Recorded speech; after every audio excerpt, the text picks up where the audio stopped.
Right, మనతో పాటు join అవుతున్నారు కాంగ్రెస్ పార్టీ సీనియర్ నాయకులు తులసిరెడ్డి గారు. నమస్తే తులసిరెడ్డి గారు. నమస్తే. నమస్తే తులసిరెడ్డి గారు, చూస్తున్నారు ఇప్పుడు దాకా వచ్చినటువంటి ట్రెండ్స్ ప్రకారం అంటే పోస్టల్ బ్యాలెట్లకు సంబంధించినటువంటి ఫలితాలన్నీ కూడా వచ్చాయి. ప్రస్తుతం అయితే ఈవీఎంలో ఉన్నటువంటి కౌంటింగ్ కంటిన్యూ అవుతుంది. ఇప్పటివరకు అయితే ఎన్డీఏ కొంత లీడ్ లో కంటిన్యూ అవుతుంది కదా, ఏమంటారు? అంటే మనము పోస్టల్ బ్యాలెట్స్ ను ప్రామాణికంగా తీసుకోవాల్సిన అవసరం లేదు. ఎందుకంటే ఇది ఆల్రెడీ అందరికీ తెలిసిందే. మన ఆంధ్రప్రదేశ్ కు సంబంధించి పోస్టల్ బ్యాలెట్ సంబంధించి వైకాపాకు వ్యతిరేకంగా పడతాయి. ఉద్యోగస్తులు తీవ్రంగా వ్యతిరేకంగా ఉన్నారు వైకాపాకి అనేది తెలిసిందే. కాబట్టి దీన్ని ఈవీఎంలకు పోస్టల్కు మనము ఈ ట్రెండే ఈవీఎంలు కొనసాగుతుందని చెప్పలేము. కాబట్టి మనం పోస్టల్ బ్యాలెట్స్ ఆల్రెడీ అనుకున్నదే, దాంట్లో చేసి పెద్దగా ఆశ్చర్యపడాల్సింది ఏముండదని అభిప్రాయం. ఓవరాల్ గా ఇండియా వైడ్ గా ఎట్లా ఉంది అనుకుంటున్నారు? మీ అంచనా ఏంటి? ఎందుకంటే ఎగ్జిట్ పోల్స్ చూసారు, ఎగ్జిట్ పోల్స్ ఎగ్జాక్ట్ పోల్స్ అవుతాయంటారా?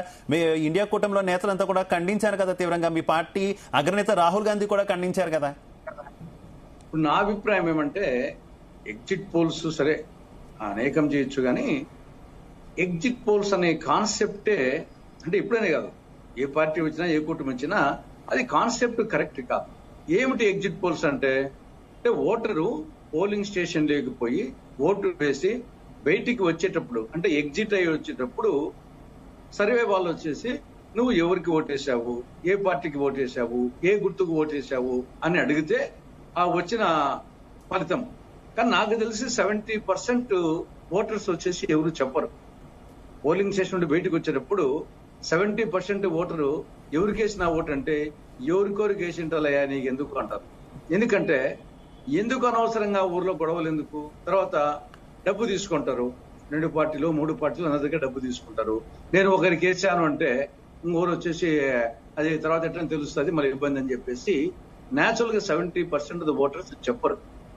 ఇంకా మిగతా 30% ఓటర్స్ నువ్వు చెప్పిన దాన్ని బేస్ చేసుకుని ఎగ్జిట్ పోల్స్ అనేది ప్రకటించడం అనేది ఏ సర్వేకైనా కానీ అది కరెక్ట్ కాదు. మళ్ళీ వచ్చి వాళ్ళ ప్రిడిక్షన్ చేయొచ్చు. ప్రిడిక్షన్ వచ్చేసి సర్వే వాళ్ళు ప్రిడిక్షన్ కు న్యాచురల్ గా వాళ్ళకు యంత్రాంగం ఉంటుంది కాబట్టి అన్ని నియోజకవర్గాల్లో ఆ బేస్ చేసుకుని ప్రిడిక్షన్ చేయొచ్చు. కానీ ఎగ్జిట్ పోల్ అనే పదమే వచ్చేసి ఆ మిస్కాన్సెప్ట్ అనేది నా అభిప్రాయం.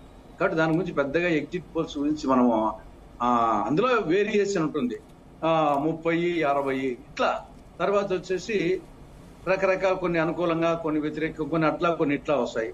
కాబట్టి దాన్ని బట్టి తెలుస్తుంది. అవి ఎగ్జిట్ పోల్స్ కు అది వచ్చేసి బేస్లెస్, అది కాన్సెప్ట్ లేదని తెలిసిపోతుంది, మార్జిన్ ఎక్కువగా ఉంటుంది. కాబట్టి దాన్ని మనము ప్రామాణికంగా జాతీయ స్థాయిలో కానీ రాష్ట్ర స్థాయిలో కానీ ఇప్పుడు కానీ గతంలో కానీ కొన్ని సక్సెస్ కావచ్చు. ఏదో రాయి వేస్తే ఒకసారి గుట్లో పడవచ్చు, ఒకసారి పడకపోవచ్చు. పన్నెప్పుడు వచ్చేసి ఈయన వచ్చేసి మా ఊర్లో మట్కా వాళ్ళు కూడా వచ్చేసి మట్కా ఆడే వాళ్ళు కొందరు వచ్చేసి సాములు ఉంటారు. వాళ్ళ దగ్గరికి పోయి ఏళ్ళు చూపిస్తా ఉంటారు. ఏళ్ళు పట్టుకున్నప్పుడు ఒక ఏళ్ళు పట్టుకున్నప్పుడు పోయి వేస్తారు. ఆ రోజు మట్కాలు వచ్చేసి ఓపెనింగ్ అని చెప్పేసి ఆ రోజు వచ్చిన ఎవరికైనా ఆయన పెద్ద ఫేమస్ అయిపోతారు వచ్చేసి అందరు వచ్చేసి. అట్లాగా ఇవన్నీ గూట్లో రాయి వేస్తే పడచ్చు, పడకపోవచ్చు, అంతే తప్పని చేసి పలాంటి సర్వే చాలా దగ్గరగా ఉంది అని ఈసారి దగ్గరగా ఉన్న సర్వే రేపు దూరం కావచ్చు. కాబట్టి ఎగ్జిట్ పోల్స్ ను నా వరకు వచ్చేసి అది ఆ కాన్సెప్టే కరెక్ట్ కాదండి. అలాగే తులసిరెడ్డి గారు, మనం జాతీయ రాజకీయాలు చూసుకుంటే తులసిరెడ్డి గారు, ఈసారి సార్వత్రిక ఎన్నికల్లో మోడీ వేవ్ అంతగా కనబడలేదు, అలాగే యాంటీ మోడీ వేవ్ కూడా ఎక్కువగా కనబడలేదు అనేటటువంటి విశ్లేషణలు ఎక్కువగా ఉన్నాయి కదా, దాని మీద ఏమంటారు? మీరు చెప్పినట్లు ఈసారి మ్యాజిక్ ఫిగర్ అటు బీజేపీకి రాదు, కాంగ్రెస్ కు రాదు. మ్యాజిక్ ఫిగర్ వచ్చేసి 543లో 272. పోయినసారి బీజేపీకి 303 వచ్చాయి, కాంగ్రెస్ కి 52 వచ్చాయి. అంటే ఓన్లీ బీజేపీ కాంగ్రెస్ పరంగా కూటములు పక్కన పెడితే.